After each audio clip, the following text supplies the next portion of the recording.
अस्सलाम वालेकुम दोस्तों, छोटी छोटी बातें के एक और एपिसोड के साथ आपका मेजबान प्रोफेसर मोहम्मद फहद आपकी खिदमत में हाजिर है।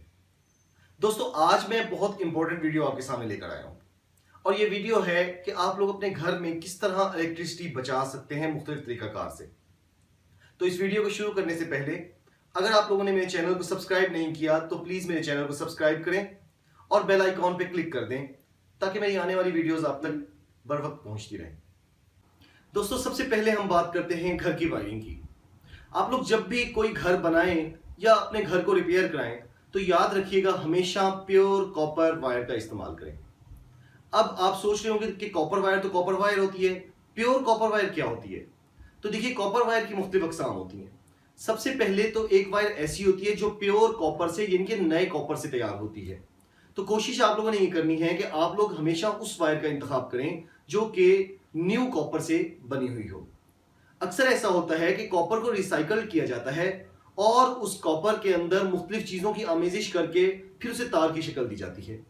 ऐसी तारें आपको बाजार में सस्ती तो मिल जाएंगी, लेकिन वो आपको लॉन्ग टर्म में बहुत ज़्यादा नुकसान दे रही होती हैं। आपकी यूनिट्स बहुत ज़्यादा कंज्यूम होते हैं और आपका बिजली का बिल बहुत ज़्यादा आता है। दूसरा ये है दोस्तों कि आप लोग जिस भी इलेक्ट्रिशियन से अपनी घर की वायरिंग कराएं तो कोशिश करें कि उस वायरिंग के अंदर जोड़ ना हो।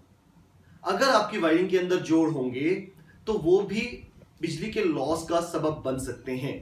प्लस उसका एक और ये नुकसान भी हो सकता है कि शॉर्ट सर्किट भी हो सकता है कहीं से भी, तो उससे आग लगने का खतरा भी रहता है। और सेकंड थिंग ये है कि उससे आपकी बिजली के यूनिट्स भी ज्यादा कंज्यूम होंगे। तो सबसे पहली बात कि आप लोग प्योर कॉपर वायर का इस्तेमाल करें, और दूसरी इंपॉर्टेंट बात कि जब भी घर की वायरिंग कराएं तो कोशिश करें कि उसमें जोड़ ना होने के बराबर हो। तो प्योर कॉपर वायर जो है वो आपको जाहिर है थोड़ी कॉस्ट में ज्यादा पड़ेगी, लेकिन इन द लॉन्ग रन वो आपके लिए बहुत ज्यादा बेनिफिशियल साबित होगी। दोस्तों, दूसरी सबसे अहम बात, कोशिश करें कि आपके घर में जितनी भी ट्यूबलाइट्स हैं और जितने भी एनर्जी सेवर्स हैं उनको रिप्लेस कर दें एलईडी लाइट से। आपको पता है कि एक ट्यूबलाइट जो होती है वो तकरीबन 40 से 50 वॉट्स लेती है।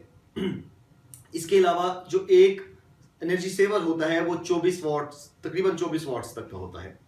लेकिन इसके बरअक्स जो आपके एलईडी बल्ब्स हैं वो तकरीबन 12 या 13 वॉट्स या 18 वॉट्स या 20 वॉट्स ले रहे होते हैं मैक्सिमम। लेकिन अगर आप लोग एक 24 वॉट के एनर्जी सेवर को रिप्लेस कर देंगे एक 12 या 13 वॉट्स के एलईडी से, तो वो एलईडी बल्ब भी आपको उतनी ही रोशनी फराहम करेगा जितना आपको एक 24 वॉट का एनर्जी सेवर प्रोवाइड कर रहा होता है। तो आपको मैं ये नहीं कहता कि आपने घर से बिल्कुल ट्यूब्स हटा के एक तरफ फेंक दें, नहीं, ट्यूब्स को आप लगा रहने दें। आप उसके साथ जो एनर्जी सेवर्स हैं उनको रिप्लेस कर दें एलईडी बल्ब से। तो जो एलईडी बल्ब्स हैं वो आपकी हाफ बिजली कंज्यूम करेंगे, और आप लोग ट्यूब्स इमरजेंसी के तौर पे, बैकअप के तौर पे रखें कि अगर आपके घर में बच्चे पढ़ने के लिए बैठे और उनको ज्यादा रोशनी की जरूरत हो, जरा अच्छी रोशनी की जरूरत हो और क्लैरिटी की जरूरत हो अपने पढ़ाई में, तो वो ट्यूबलाइट्स का इस्तेमाल कर सकें चंद घंटों के लिए। लेकिन आम तौर पे अगर आप लोगों ने घर में बिजली का इस्तेमाल करना हो, आप लोगों को रोजमर्रा की जिंदगी में रोशनी चाहिए हो, तो फिर आप लोग एलईडी बल्ब्स का सहारा लें। मैंने ये तजर्बा करके देखा है और अपने घर के तमाम जो एनर्जी सेवर्स थे उनको रिप्लेस किया एलईडी बल्ब से। और मैं एक पोर्शन की आपके सामने बात कर रहा हूं, तो एक पोर्शन में मैंने अपने जितने भी एनर्जी सेवर्स थे उनको एलईडी बल्ब से जब रिप्लेस किया तो मेरे मंथली बिल के अंदर तकरीबन 50 यूनिट्स का डिक्रीज देखा गया।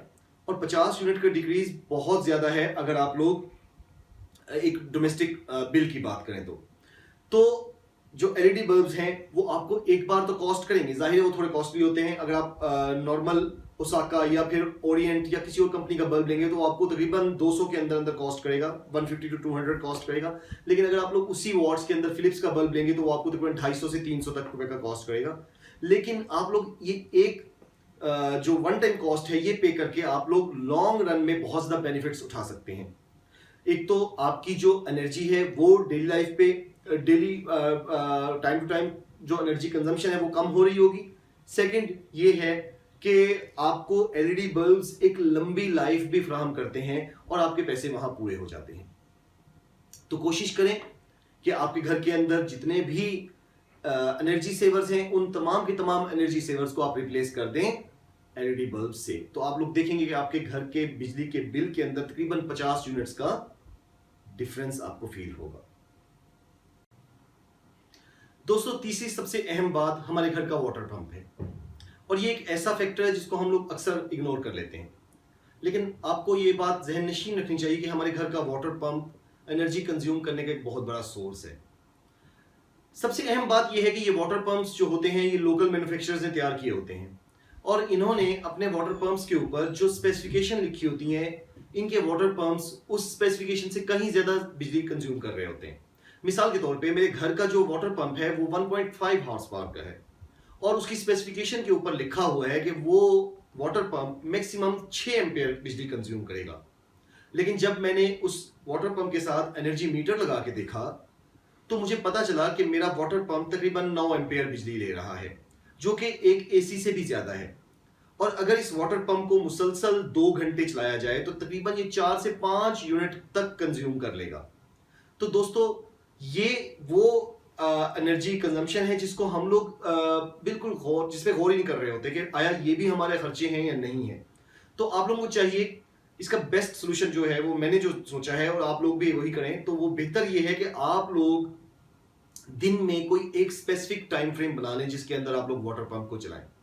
अगर आप लोग उस स्पेसिफिक टाइम फ्रेम के अंदर 1 घंटे या 1.5 घंटे के लिए वाटर पंप चलाएंगे और अपना टैंक फुल कर लेंगे और सारा दिन 24 घंटे उस वाटर को यूज करेंगे, तो इसके 2 फायदे होंगे।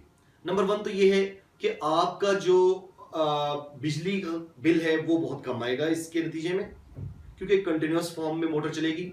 और सेकंड ये है कि इससे आपकी पानी की बचत भी होगी, और पानी आपको पता है हमारा एक ऐसा सोर्स है जिसको हम लोगों को काफी ख्याल रखना चाहिए और उसको बचाना चाहिए।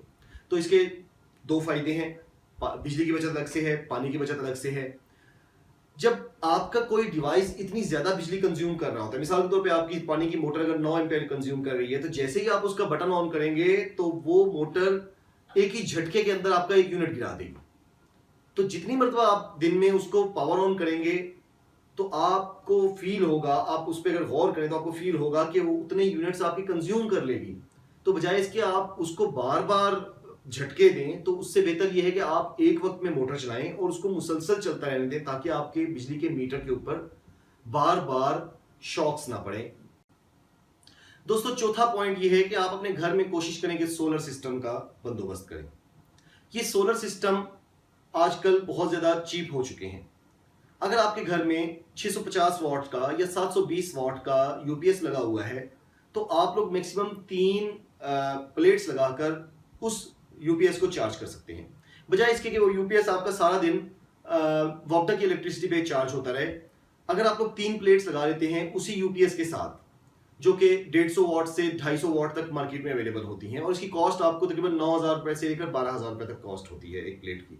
तो अगर आप 3 प्लेटें अपने यूपीएस के साथ अटैच करते हैं तो आपको तकरीबन दिन के 12 घंटे, और खासतौर पे गर्मियों में जो पीक गर्मियां होती हैं उसमें आपको तकरीबन 14 से 15 घंटे के लिए आपको सूरज की रोशनी मिलती है, जिसको आप लोग इस्तेमाल कर सकते हैं अपने घर में पावर के मुतबादिल के तौर पर, और इससे आपका जो बिजली का बिल है वो बहुत ज्यादा कम हो जाएगा। दूसरा अहम फैक्टर यह है कि आजकल ऐसे एसीज भी आ चुके हैं जो कि सोलर सिस्टम पर चलते हैं। आप इन एसीज का सहारा लेकर भी दिन के 12 घंटे तो कम से कम एसी अगर आप लोग यूपीएस पे चलाते हैं तो आपका बिजली का बिल बहुत ज्यादा बच सकता है। दोस्तों 5वां अहम पॉइंट ये है कि आपके घर में अगर कन्वेंशनल एसी लगा हुआ है तो आप उस एसी को रिप्लेस करें अपने इन्वर्टर बेस्ड एसी से, और इन्वर्टर्स के अंदर भी आप लोग ऐसे एसी का इंतखाब करें जो 5 डीसी इन्वर्टर हो, यानी कि उसके 5 के 5 कंपोनेंट्स डीसी बेस्ड हो। जब आप ऐसा करेंगे तो आपको बिजली की अच्छी खासी बचत मिलेगी।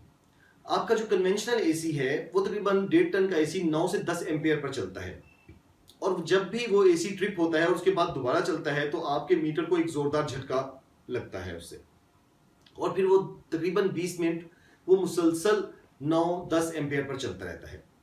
तो उससे आपकी बिजली बहुत ज्यादा कंज्यूम होती है। जबकि इसके बरक्स आपका जो इन्वर्टर एसीज हैं, जब आप एक दफा उस पर कॉस्ट अपनी इन्वेस्ट कर देते हैं तो आपके जो इन्वर्टर एसीज हैं वो शुरू में तो आपके 9-10 एम्पियर्स लेते हैं, लेकिन जैसे जैसे टाइम कंज्यूम होता है, जैसे जैसे वो कमरे का टेम्परेचर मेंटेन कर लेते हैं, वैसे वैसे वो एसीज नीचे आ जाते हैं और वो तकरीबन 2 एम्पियर्स तक पहुंच जाते हैं। और बाज़ एसी तो ऐसे होते हैं जो कमरे का टेम्परेचर एक खास टाइम पीरियड तक 26 डिग्री या 28 डिग्री या 24 डिग्री सेंटीग्रेड तक लाने के बाद वो ट्रिप हो जाते हैं। तो जब वो ट्रिप हो जाते हैं वो तो 0.2 एम्पियर्स तक या 0.3 एम्पियर्स तक आ जाते हैं, और इसके नतीजे में आप लोगों की अच्छी खासी बचत होती है। तो अगर आप लोग कन्वेंशनल एसी अपने घरों में इस्तेमाल करें तो घरों के लिए आप लोगों के इन्वर्टर एसीज बेस्ट हैं। तो कोशिश करें आप लोग इन्वर्टर एसीज पे स्विच कर लें। छठी अहम तरीन बात यह है दोस्तों कि आप लोग अपने घर के अंदर स्मार्ट डिवाइसेस का इस्तेमाल करें।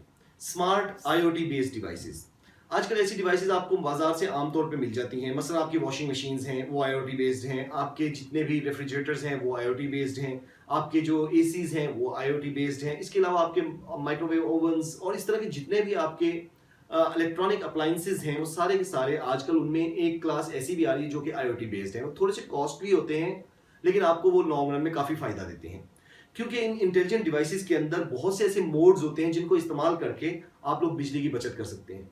मिसाल के तौर पे आप घर से बाहर जा रहे हैं तो आप हॉलीडे मोड को इस्तेमाल कर सकते हैं। आपको बिजली का परवाह नहीं है और आप लोगों को जल्दी से कूलिंग चाहिए तो आप टर्बो मोड का इस्तेमाल कर सकते हैं। इस तरह अगर आप लोगों को माइल्ड कूलिंग चाहिए या आप लोग कोई दरमियानी लेवल पे रहना चाहते हैं तो आप उस मोड का इंतखाब करके आप बिजली की बचत कर सकते हैं। तो जितनी भी स्मार्ट डिवाइस होती हैं आजकल, इन स्मार्ट डिवाइसेस का दौर है, स्मार्ट होम्स का दौर है, तो कोशिश करें इन स्मार्ट डिवाइसेस से फायदा उठाएं और बिजली की बचत करें। दोस्तों एक और अहम पॉइंट यह है कि अगर आपके घरों में कन्वेंशनल टीवीज हैं तो उन टीवी सेट्स को रिप्लेस कर दें एलसीडी से या फिर एलईडी से। अगर एलईडी से रिप्लेस करेंगे तो एलईडी से रिप्लेस करना ज्यादा बेहतर है, क्योंकि एलईडी बहुत ज्यादा कम बिजली कंज्यूम करते हैं। लेकिन अगर आप एलसीडी से भी उसको रिप्लेस करते हैं तब भी आपको बहुत ज़्यादा फायदा होता है, क्योंकि ये नॉर्मल सीआरटी बेस्ड जो आपके मॉनिटर्स होते हैं ये बहुत ज़्यादा एनर्जी कंज्यूम करते हैं। मिसाल के तौर पे अगर एक आपका मॉनिटर जो है सीआरटी बेस्ड है वो 80 वॉट्स बिजली कंज्यूम कर रहा है तो उसी लेवल का आपका एलईडी तकरीबन 20 वॉट पे चलेगा। दोस्तों अगर आपके घर के एक से ज़्यादा गेट्स हैं तो आप लोग वापडा वालों को एप्लीकेशन देकर एक से ज़्यादा मीटर्स का इस्तेमाल भी कर सकते हैं। आपको पता है कि हमारे मुल्क में बिजली के ऊपर मुख्तलिफ स्लैब्स हैं। मसलन अगर आप 300 यूनिट से कम बिजली कंज्यूम करते हैं तो आपका बिजली का बिल काफ़ी कम आता है। अगर आप 300 से 700 के दरमियान यूनिट्स कंज्यूम करते हैं तो वो यूनिट तकरीबन आपको कॉस्ट कर रहा होता है 17 रुपए का या 17.5 का या 18 का। वो डिपेंड करता है, जितने यूनिट्स आप ज़्यादा कंज्यूम करेंगे उतनी आपकी एवरेज बढ़ती जाएगी। और अगर आप 700 यूनिट से ज़्यादा बिजली कंज्यूम करते हैं तो फिर तो आपका बिल बहुत ही ज़्यादा, वो आपको तकरीबन यूनिट एक 25 रुपए प्लस का कॉस्ट कर रहा होता है। तो अगर आप यही आपके अगर बिजली के बिल बिजली के यूनिट्स महीने के तकरीबन 700 हैं या 800 हैं या 900 हैं और आप उन यूनिट्स को 2 मीटर्स पे तकसीम कर देते हैं, 15 दिन आप एक मीटर का इस्तेमाल करते हैं, 15 दिन आप दूसरे मीटर का इस्तेमाल करते हैं, तो इस सिलसिले में आपकी काफ़ी बिजली बच सकती है। दोस्तों कोशिश करें कि अपने घर के अंदर एनर्जी मीटर का इस्तेमाल करें। तो बहुत सी कंपनीज के एनर्जी मीटर मार्केट में अवेलेबल हैं। आप इन एनर्जी मीटर्स को बाजार में 1000 से 2000 रुपए के दरमियान परचेज कर सकते हैं और किसी भी डिवाइस के साथ अटैच करके उस डिवाइस की पावर कंजम्पशन को मालूम कर सकते हैं। और सबसे आखिर में अहम बात यह है कि अपनी डिवाइसेस को स्टैंड बाय मोड पे ना रखें। कोशिश करें अगर आप घर से बाहर जा रहे हैं तो स्विच प्रॉपरली ऑफ करके जाएं। अक्सर ऐसा होता है कि हम लोग टीवी देख रहे हैं तो हम अपने टीवी को स्टैंड बाय मोड पे रख के सो जाते हैं।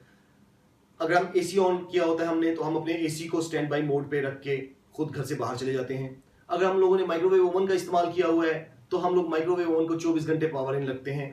ये बहुत बड़ा फैक्टर है। जितनी भी डिवाइसेस आपकी स्टैंड बाय मोड पर रहती हैं वो 3, 5 या 7 वॉट्स बिजली कंज्यूम कर रही होती हैं। तो ये एक ऐसा फैक्टर है जिसको हम लोग अपनी आम डेली लाइफ के अंदर बिल्कुल अज्यूम ही नहीं करते कि ये चीज़ें भी बिजली दे सकती हैं। हालांकि हम लोगों को ये ख्याल रखना चाहिए कि स्टैंड बाय मोड्स के ऊपर भी जो आपकी अप्लाइंसेज हैं वो कुछ ना कुछ पावर कंज्यूम कर रही होती हैं। ये इसका भी मैंने तजुर्बा करके देखा है। जब मैंने अपने एसी के साथ एनर्जी मीटर अप्लाई किया तो मेरा एसी तकरीबन 7 वॉट बिजली दे रहा था।